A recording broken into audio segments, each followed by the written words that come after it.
Hi everybody, welcome in. It's Marilyn here with Cotton and Chocolate, and welcome to Saturday Sampler 2025.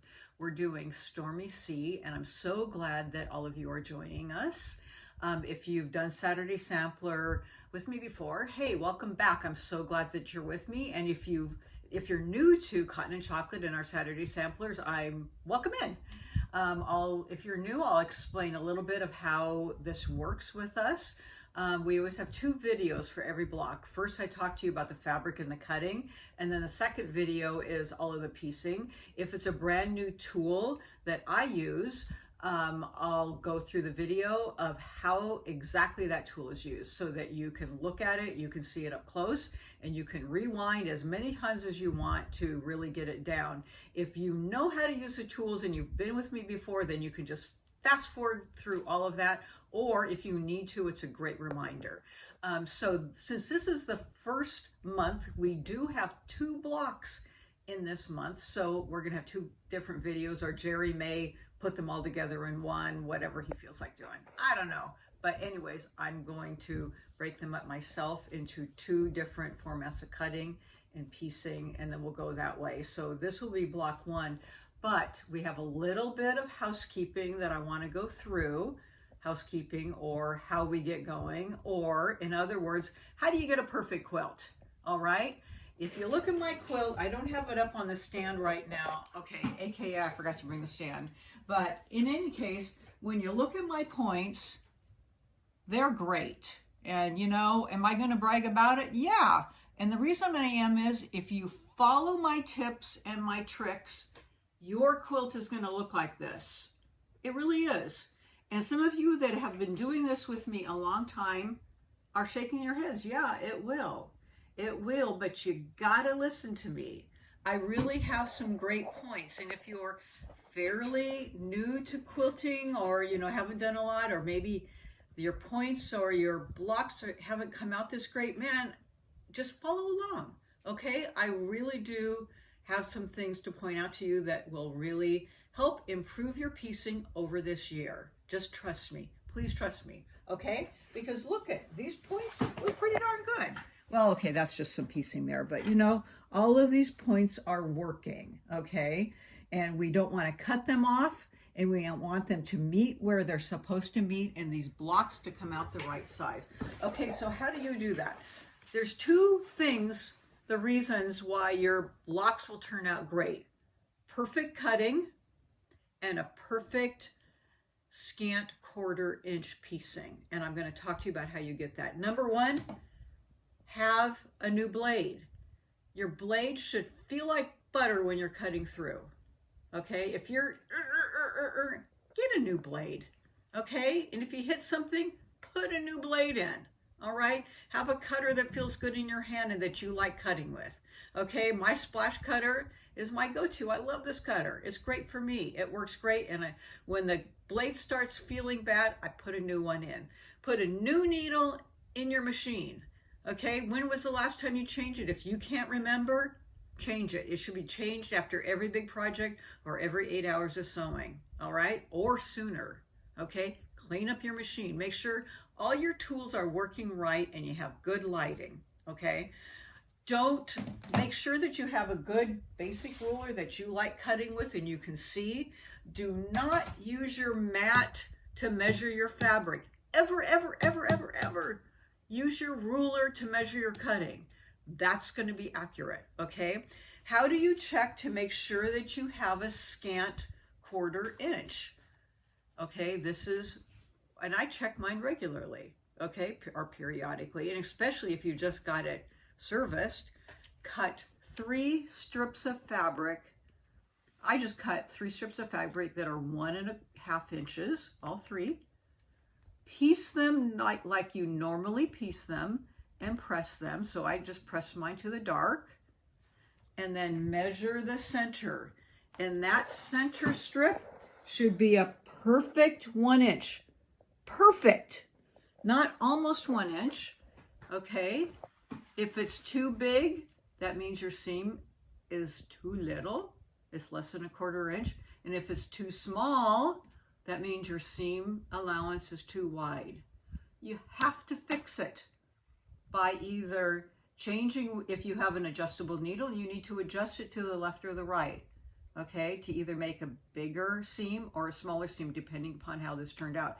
If you don't have an adjustable needle, then you need to put a mark on your foot and figure out where you should be sewing. And do it until it turns out perfect before you start sewing this project or all your projects. You need to have these blocks. They have to be finishing at 12.5 inches raw edge to raw edge. Okay, most of these blocks. Some of them are bigger and it will tell you on the directions, but these first two have to be 12.5 inches. And we're sewing with batiks and they don't stretch. And you have to have good pressing, and I'll talk to you about pressing when we start piecing these. Secondly, well, next, so cutting and piecing, check those, okay, before we get going. And also, this is what you're going to get this pattern. This is what it looks like. I would highly suggest you putting it in a notebook like I have, and I put it in page protector so I don't hole punch through important pieces of information, and that way you can follow along. And then if you have any leftover fabric, stick it in where it belongs. Don't throw anything out that's left over. There really wasn't much left over in the piecing for these two blocks that's really salvageable. And some of you bought oops kits, so if you miscut, then you have a little bit extra fabric to use if you miscut. Okay, so this is also a very important piece of information that you have at the beginning. Of course, it has a good coloration of the quilt, what it looks like. Inside as a picture of all the blocks. When I pieced the quilt, I had this open at all times. This is a dock block that we're going to talk about first, a sailor block. But I had it open so I made sure that I didn't screw up my colors. And then this is a all the fabrics from 1 to 13, what they look like in a conversion on your black and white chart, so that you knew when they were looking at the pictures in black and white what the conversion was. Here's the coloration here, and this is what they look like in black and white. Okay, so fabric 1, which was the very light one, was converted in black and white to a little picture of dots. So you can see what they look like in black and white in the pictures. So it's pretty easy to understand. But I had this out sitting in front of me all the time so that I knew the block I was making and knew the colorway and how it was laid out. So I didn't flip colors or mix the block up. So I always had this in front of me. You can see it's so kind of wrinkled up because I did have it out all the time. Okay, so that's just a little bit of homework. Oh, and I forgot to mention they do have general instructions here. Okay, how they made half square triangles and squared up half square triangles and flying geese, square and a square, strip sets, and sew and flip corners. Great piece of information if you're going to make it traditionally. Do I follow these all the time, and am I going to revert to these? Probably not. I have some other tools that I use, so I don't really follow this all the way. A couple of them, but not really. But if you don't want to use the tools that I'm showing, you don't have to. You can do whatever you want. It's up to you. But I'm going to show you how I get perfect points. And then you can go on your merry way. But the tools in these two blocks that I'm going to be using, aside from a regular ruler and, of course, your cutter, is I'm going to be using the wing clipper to be making flying geese. I'm going to be using a block lock to square up my half square triangles.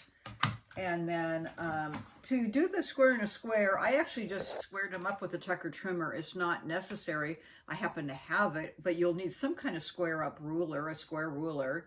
We will be using the Tucker trimmer later in one of the blocks later on in the months. So if you have it, you can use it, or you can use a square up ruler, either one. But you'll need something in these blocks as we move through it. Okay, so I'm going to put those to the side. We're going to talk right now about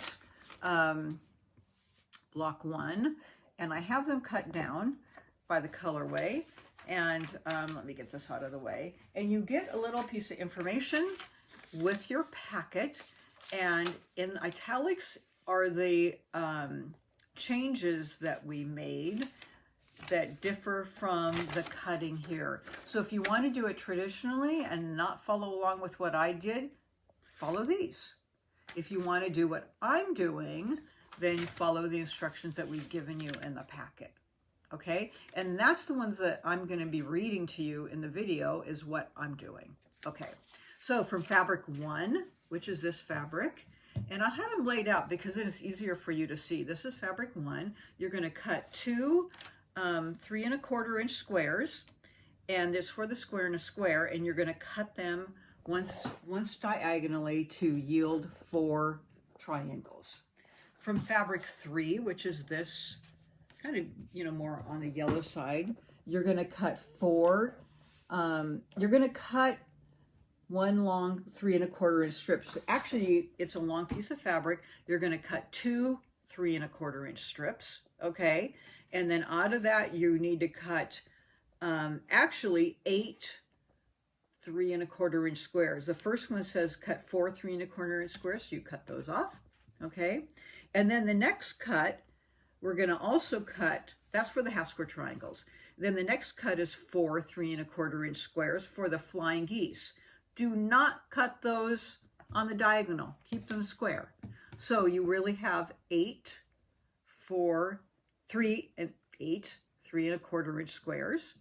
Keep them like that. And then from the remaining fabric, cut it down to a 2 1/2 inch strip and cut 4 2 1/2 inch squares. So the bottom line is 8 3 1/4 inch squares and 4 2 1/2 inch squares. And you have plenty of fabric to do that. Fabric 8, you need 1 5 3/4 inch square. That's the change. And it says it right here. Okay, 1 5 3/4 inch square. Just cut it down, and that's for your flying geese. Okay, do not cut it on the diagonal. Just keep it in a square. Fabric 9 is this kind of, you know, I guess greenish sort of looking. You're going to cut a 4 1/2 inch strip and then cross cut it into 4 2 1/2 inch rectangles. From fabric 12, this little teal, you're going to cut 1 3 3/8 inch square. And from the last fabric, fabric 13, it's like a kind of a dark blue. So you need to cut 4 3 1/4 inch squares for your half square triangles. And this is, to get the 3 3/4, it takes the full length, the whole bit of it. You really can't cut any off to square it up. I had to like use the whole thing. I measured it out to make sure I had enough, and it took the whole bit to get my 4 3 1/4. So don't cut any off. You know, it was squared up pretty well. So I cut 4 3 3/4. Now these are for half square triangles. So even if it's not perfect at the end, it's okay because we're going to cut these down. They're oversized. So don't panic if the end is a little cockeyed, because it doesn't have to be exact. These are going to be oversized, and we're going to cut them down. So even if that first cut isn't a perfect 3 1/4, it's okay. You need the full strip, okay? And then from the next cut, you're going to cut a 2 1/2 inch strip, and you need 4 2 1/2 inch squares. So that's our cutting for block 1, the dock block, and I'll see you back here shortly, and I'm going to show you how to make all the blocks to put this square together. We'll see you soon.